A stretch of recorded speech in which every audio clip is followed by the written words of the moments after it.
10வது மந்திரத்திற்கான பொருள்.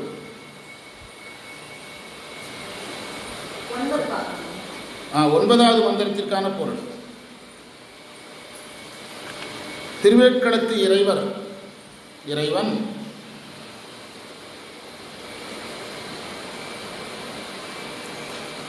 ஒளியை காண முயன்ற, அது நடத்தியாச்சுன்னு சொன்னீங்களா சார்? ஆமாம், கோவர்த்தனை தான் வருது 9ல். அதுதான் சொன்னேன். 9 எப்போ எடுத்து இவங்க வரலையா? அப்லோடு இருக்கட்டும். எடுத்தது எதை எடுக்கிறது அதையாவது சொல்லுங்க. அவர் எடுத்தாச்சுங்கிறாரு. அன்னைக்கு லோட் ஆகுதியா? சரி, எடுத்துங்க. அதனால ஒன்றும் இல்லை. நேரம் வேஸ்ட் ஆகக்கூடாது. யாருடைய நேரம் வேஸ்ட் ஆகக்கூடாதுங்கிறதுக்காக கேட்டேன். இத்தலத்து இறைவன் ஒளி வடிவாக இருந்த இறைவனை காண்பதற்காக மயங்கிய, பாருங்க, சேக்கிழார் இன்னைக்கு சொன்னதில் இந்த மயங்கிங்கிற வார்த்தை இருக்குது பார்த்தீங்களா? இது வந்துக்கிட்டே இருக்கும். நீங்கள் இந்த 8வது மந்திரத்துக்கும் சவுண்டை கொஞ்சம் குறை தம்பி. 8, 9, 10க்கு நீங்கள் எங்கே போயிடணும்? சேக்கிழார்கிட்ட போனீங்கன்னா அதில் என்ன சொல்கிறாரோ அதை மட்டும்தான் காரணமாக சொல்லணும். அங்கே அந்த மயங்கிங்கிற வார்த்தை இருக்குது. வடுவான மனத்தாலே அப்படிங்கிறார். அங்கே மயங்கிய நான்முகனும் திசைகளை அளந்த கோவர்த்தன மலையை குறையாக பிடித்த திருமாலும், திருவாசகம் முழுவதும் இதுதான். திசைகளை அளந்த, திருவாசகமே பிள்ளை தானே பார்த்தீங்க. கோவர்த்தன மலையை குடையாக பிடித்த மாலும்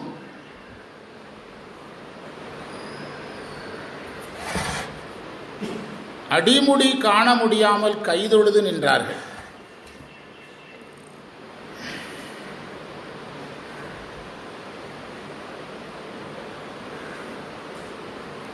ஒன்பதாவது மந்திரத்திலேயே ராவணனையே வச்சு சொல்றார். நின்றார்கள். அடுத்த பத்தி, கைலை மலை தளருமாறு எடுத்த, கைலை மலை தளர்ந்து போகுமாறு தளருமாறு எடுத்த ராவணனின் வெற்றியையும் அவனுடைய தோள்களையும் மாற்றினார்னா வெற்றியை தோல்வியாக மாற்றினார், தோள்களை அழுத்தினார்னு எடுக்கணும். நடுங்க வைத்தார்.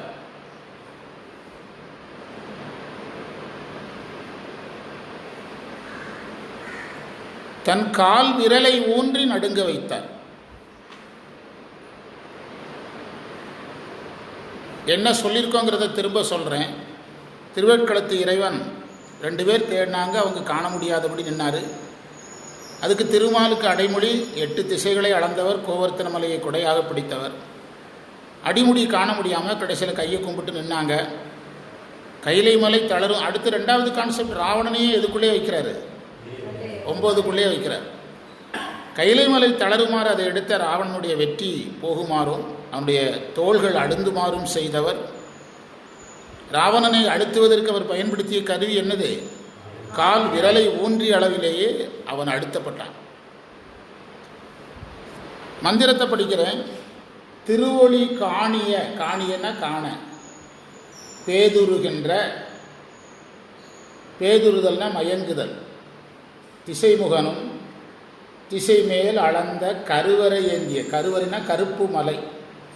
என்ன அழகான வார்த்தை பாருங்கள், மலைக்கு அழகான வார்த்தை கருவறை. கருவறை ஏந்திய மாலும் கைதொழ நின்றதும் அல்லா அருவரை ஒல்க. அருவரை ஒல்கன்னா அந்த மலை, ஒல்கன்னா தளர, கைலை மலையையே தளர வச்சானா யாரு? ராவணன். ஒல்க எடுத்த அரக்கனால், அடுத்து படிங்க, அரக்கன். இதில் தொகுத்தல் சொற்களாக கிடக்குது. அங்கே எப்படி இருக்குது? அரக்கனால் எழில்தோள்கள் ஆழத்து அடுந்த வெறுவுற ஊன்றிய பெம்மான் வேட்களன் அண்ணாகிறாரே. விளக்கம் எழுதுங்க. கரெக்டு தான், ஒன்றும் பிரச்சனை இல்லை. அது கூட்டு சொல்லாக கிடக்குது. பொருள் எழுதுங்க. அயன்மால் தேடியது காலையில் பார்த்துட்டு அது திரும்ப தோண்ட வேண்டியதில்லை. காலையில் ஃபுல்லாக தான் பார்த்தோம். காலையில் திருவாசகம் சூப்பராக இருந்துச்சுல்ல, 3வது முறையாக பதிஞ்சிருக்கும். பிரசன்னநாயர் கோயிலில் 1, ஒரு வகுப்பில் 2, இன்னைக்கு அதை விட நல்லா பதிஞ்சிருக்கும். ஹெவி. அதனால தான் நான் அவசரப்படலை. பின்னால் நமக்கு 10 பாட்டு தான் வருது.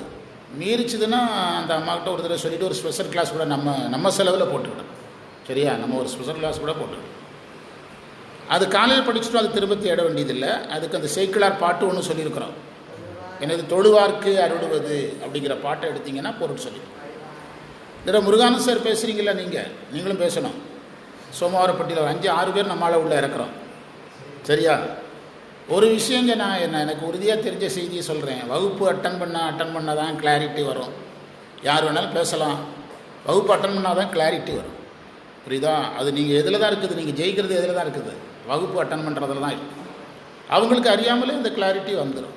சும்மா எழுதி கொடுக்குறத ஒரு சம்பிரதாயமாக வச்சுருக்குறோம். இப்போ நம்ம மடத்தூரில் போய் எழுதி கொடுத்து பேசுனதில் என்ன லாபம்னா, ஒரே ஷேப்பாக இருந்தது. அப்படி தானே? ஒரே அமைப்பில் இருந்தது. மந்திரம் 8, மந்திரம் 9, மந்திரம் 10ன்னு ஒரே அமைப்பில் இருந்தது. அதுதான் நமக்கு லாபம். ஆனால் ஒரு கட்டத்தில் நீங்களே பேசுகிற மாதிரி வந்துடும். திடீர்னு ஒரு கட்டத்தில் அப்படி வந்துடும். புரியுதா? இப்போ ஒரு லாயர் தொழில்னா எடுத்தோன்னே தனித்தொழில் கிடையாது. யார் கூட பண்ணுறான்? அதுக்கு பிறகு என்ன பண்ணுறான்? அவனே சீனியர் ஆகிறான். அவ்வளோதான் விஷயம். இதே தான் எல்லாத்துக்கும். இந்த இடத்தில் திருமால் கோவர்த்தன மலையை எடுத்ததை சொல்கிறார். இதில் ஒரு அழகு இருக்குது, ஒரு நல்ல அழகு இருக்குது. ராவணன் கைலை மலையை எடுத்ததை சொல்கிறார். இது ஒரு அழகான இடம் அல்ல? இப்படி பார்க்கணும் இந்த மந்திரத்தை. உரையில் இருக்காது, நம்ம தான் உரை எழுதணும். திருமாலும் ஒரு மலை எடுக்கிறாரு, ராவணனும் ஒரு மலையை எடுக்கிறான். திருமால் மலையை எடுத்தது அந்த யாதவர்களுக்கு காவல் புரிய. யாதவர்கள் திருமாலை வழிபடுவது இந்திரனுக்கு பிடிக்கலை. அதனால் வருணன்ட்ட சொல்லி மலையை வர வைக்கிறார். அப்போ அந்த யாதவர்களை காப்பாற்றுறதுக்காக திருமால் எந்த மலையை கொடையாக பிடிக்கிறாரு? புரியுதா? அது அந்த வரலாறு அப்படி போகுது. ஆனால் இங்கே ராவணன் யாருடைய மலையையே தூக்குறான்? கைலை மலையே தூக்குறான். யார் இருக்கிற மலையையே? ஆமாம், பெருமான் இருக்கிற மலையே தூக்குறான். இதில் அந்த திருமால் சிவனை வணங்கிய செய்தி சொல்லப்பட்டிருக்கிறது இந்த மந்திரத்தில். கைதொழ நின்றதுன்னு இருக்குது மந்திரத்தில். ராவணனும் சிவனை தொழுகின்றவன். இந்த இதில் ஒரு அழகு இருக்குது, இந்த பதியத்தில் ஒரு அழகான அழகு இருக்குது. ராவணனும் யாரை தொழுதான்? சிவபக்தன் தானே.